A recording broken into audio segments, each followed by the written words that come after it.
The Rose Parade tradition dates back to 1890, making it 12 years older than the game itself. The floats are known for their vibrant colors and use of organic materials. They take hundreds of volunteers working around the clock to pull off.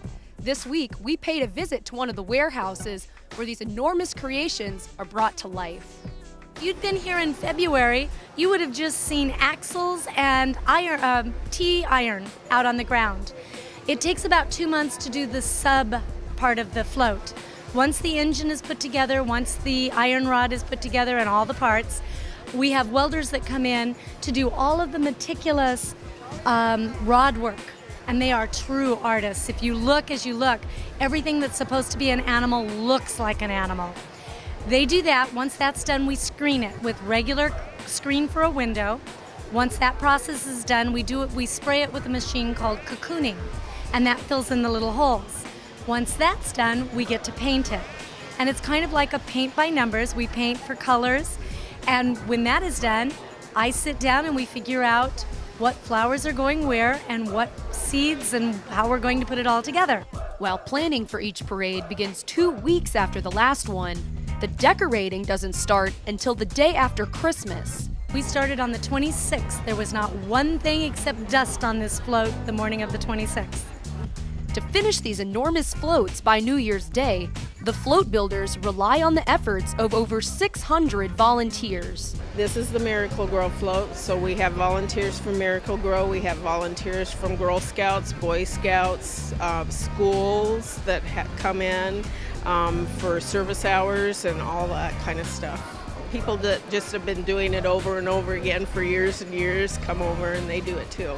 Kaiser employees actually ground 2,000 pounds of rice and sifted them.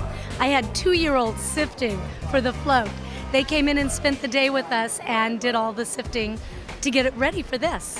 While millions of viewers catch the parade on television each year, the float builders will be the first to tell you that their splendor cannot be captured by a camera. Well, first of all, most people don't realize how big they are. That when I have people come from other countries or other states, their first impression is, it doesn't realize how big it is.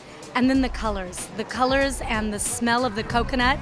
Everybody wants to go, can I eat this coconut? I said, no, I keep trying, it doesn't taste good. But they miss the smell and the vibrant colors that just are 3D. You just have no idea unless you see it up close what exactly is there. And the people in the morning on the parade route that come by and see all of these floats, they come by and look at them and they can't believe all of the stuff that's on there. And they go through and they say, is that?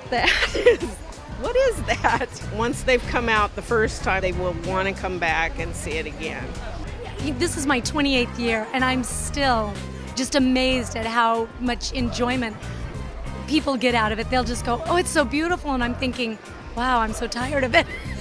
And then they lift my spirit by saying, this is awesome. So it really, just the thrill of watching it go down the road. For the Badger Sports Report, I'm Ashley Hearn.